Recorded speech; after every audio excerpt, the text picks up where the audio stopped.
pitched battle against the superior Ottoman forces.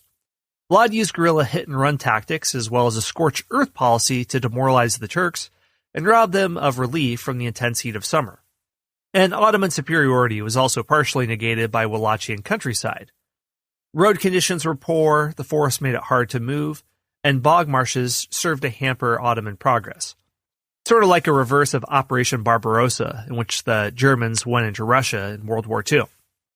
Dracula had crops burned, wells poisoned, and his people and cattle relocated into the Carpathian Mountains. 7 days into Wallachian territory had yielded little resistance to the Ottoman advance. But morale withered in the heat, and Turkish historian Tursun Bey said, "The front line of the army announced that there was not a drop of water to quench their thirst. All the carts and animals stopped. The heat of the sun was so great that one could cook kebabs on the mail shirts of the warriors." This is why the Sultan accused the commanders of carelessness. At the same time, the scouts were scolded and punished. As the Sultan went toward Tirgovishte, Vlad launched his renowned night attack on June 17, 1462. The night attack caught the Ottomans by surprise. Dracula had envisioned fighting his way through the dumbfounded Ottoman forces and personally killing Mehmet the Conqueror. Initially, things went well for this night attack, but he either became lost or received bad information, as the location of the Sultan's tent wasn't able to be easily identified. So instead, Vlad attacked the tent of the Sultan's viziers, Mehmet and Isaac. This gave time for the Janissaries to regroup and push back the assault. The elite troops quickly surrounded and secured Mehmet's tent. An account from Konstantin Mikhailovich, who wrote an account as fighting for the Janissaries, describes the night attack, and as follows. Although the Romanian prince had a small army, we always advanced with great caution and fear, and spent nights sleeping in ditches. But even in this manner, we were not safe, for during one night the Romanians struck at us. They massacred horses, camels, and several thousand Turks. When the Turks had retreated in the face of the enemy, we Janissaries repelled the enemy and killed them. But the Sultan incurred great losses. As the Ottomans rallied, the Wallachians withdrew. Both sides suffered terrible losses, and the exact number is unknown. But the Ottomans lost considerably more men, perhaps as much as 3-to-1 for every Wallachian soldier. After the failed night attack, the path to Tirgovishte lay open. The slowly moving Ottoman army advanced towards Tirgovishte, but then they met the well-known spectacle of the Forest of the Impaled. This is perhaps the best-known event from the rule of Vlad Dracula. The Byzantine chronicler Chalcondyles describes this phantasmagoric scene that awaited the Sultan. We marched about 5 kilometers when we saw his men impaled. The Sultan's army came across a field with stakes about 3 kilometers long and 1 kilometer wide. And there were large stakes on which they could see the impaled bodies of men, women, and children, about 20,000 of them, as they said. Quite a spectacle for the Turks and the Sultan himself. The Sultan himself, in wonder, kept saying that he could not conquer the country of a man who could do such terrible and unnatural things and put his power and his subjects to such use. And the other Turks, seeing so many people impaled, were scared out of their wits. So after that, the Ottoman army withdrew. Well, beyond using shock tactics, Vlad Tepes was a clever military strategist. Oftentimes, his shortcomings were simply a matter of limited resources. But mostly he's remembered for his cruelty. There are tales by German chroniclers of Vlad having children impaled to their mothers' chests. One tale in particular recalls an event in which Vlad invited the poorer members of Wallachia to partake in a feast at a huge hall. The people ate and were filled, and the ruler asked his subjects who among them wished to be without any cares. When the crowd unanimously answered yes, he had the hall sealed and set ablaze. And that's one of those stories that probably falls much more into the fiction category than some of the other accounts. Well, Vlad the Impaler was eventually killed in battle against the Ottomans in Bucharest in 1476. His head was taken as reward and displayed in Constantinople. The rest of him was buried at a monastery in Snagov. His reputation lives on for the sheer brutality he showed to his subjects, his friends, and even visiting the ambassadors.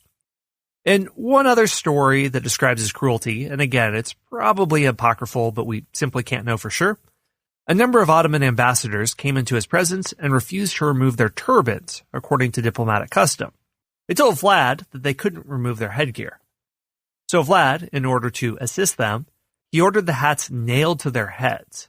So these tales, whether or not they're apocryphal, make for a really chilling character study. So those are tales and stories of Vlad the Impaler's reign. Now let's look into how his story enters the collective imagination of medieval and early modern lore, and whether he actually is the inspiration for Count Dracula. A lot of this information comes from a thesis by Michael Versino, and the name of his thesis is Dracula, from Historical Voivode to Fictional Vampire.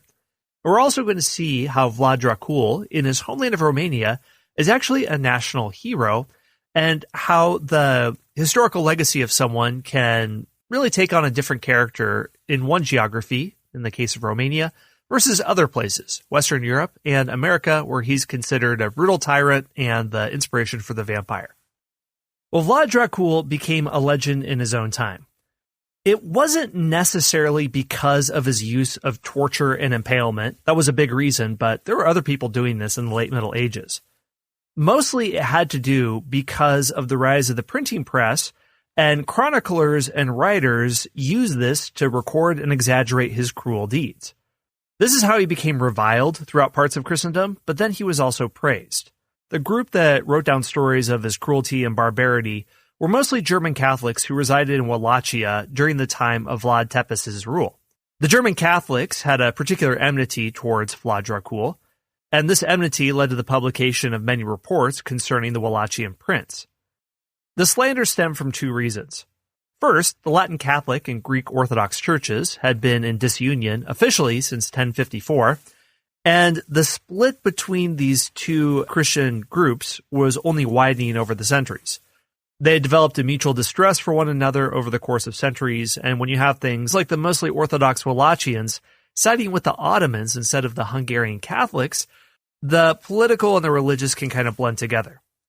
And these dubious feelings had begun to fester before, but it only increased over time, especially after the Fourth Crusade in 1204, when Latin Catholics sacked the Byzantine capital of Constantinople and desecrated many altars.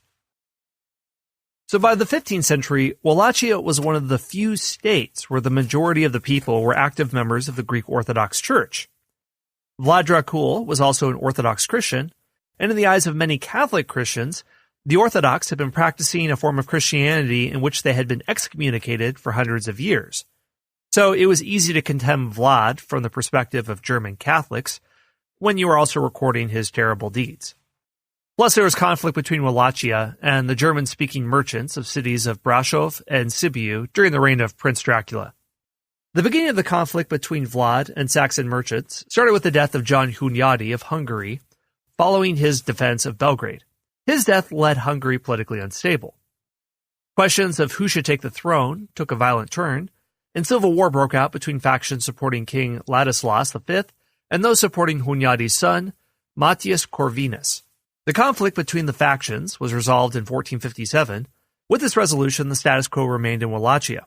But then King Ladislas died the same day the treaty took effect, leaving the path open to Corvinus to assume the Hungarian throne. There was a brief period of political stability between Wallachia and Hungary.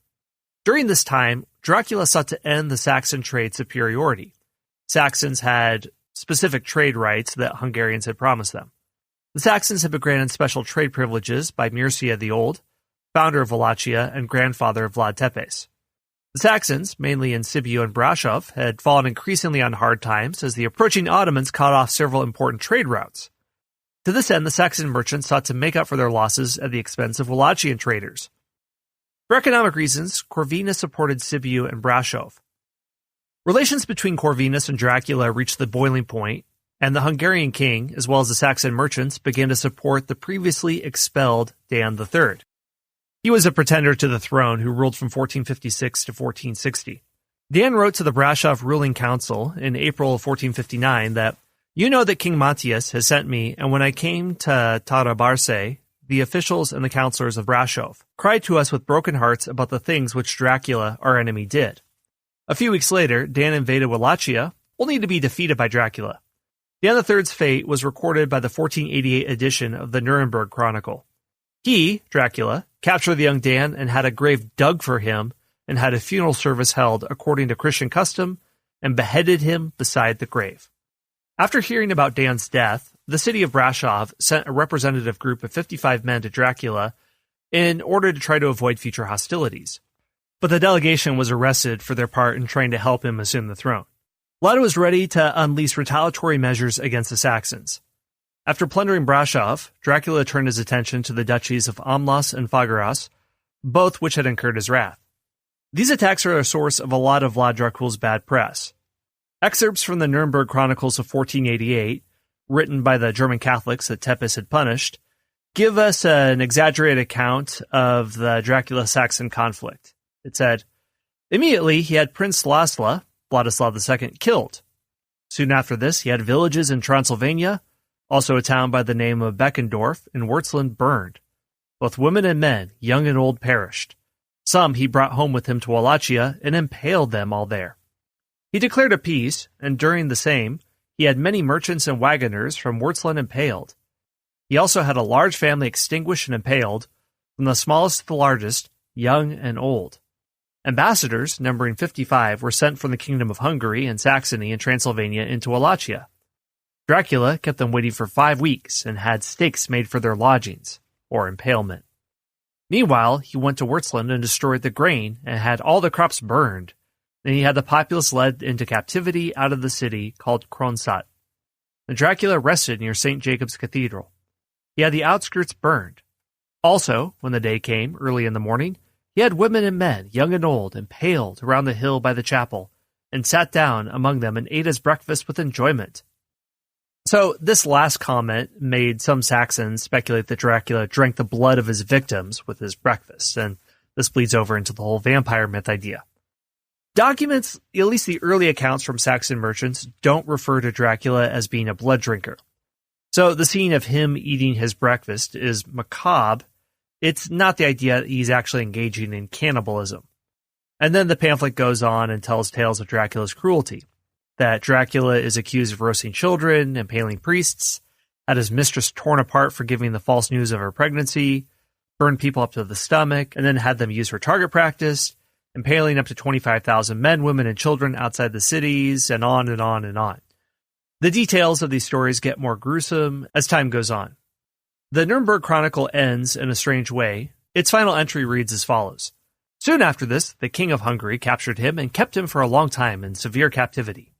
Afterwards, he let himself be baptized publicly as a Roman Catholic and did great penance. This is Vlad Dracula we're talking about, Orthodox protector of Wallachia, so this is strange.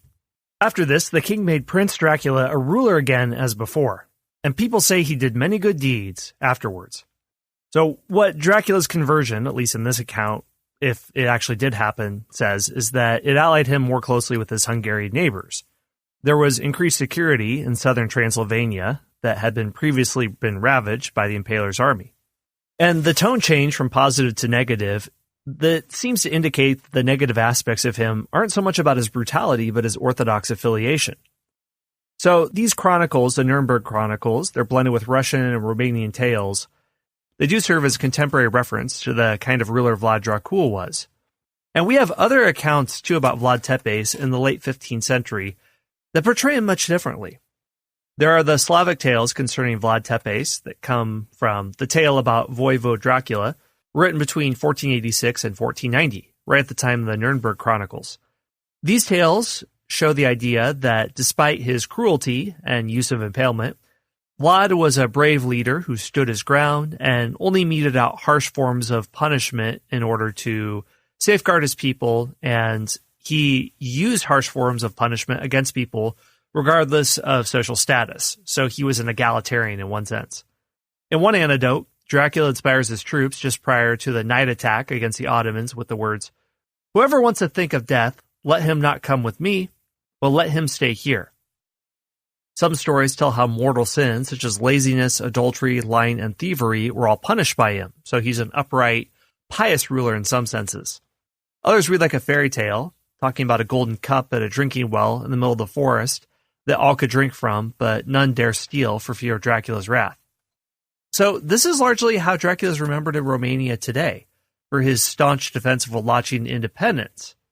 So depending on which historical sources you're looking at, he could be a cruel tyrant, but he could also be considered as a fair and a just ruler, and extraordinarily protective of Wallachian trade, vicious to those who broke his code and morality codes, being a decent military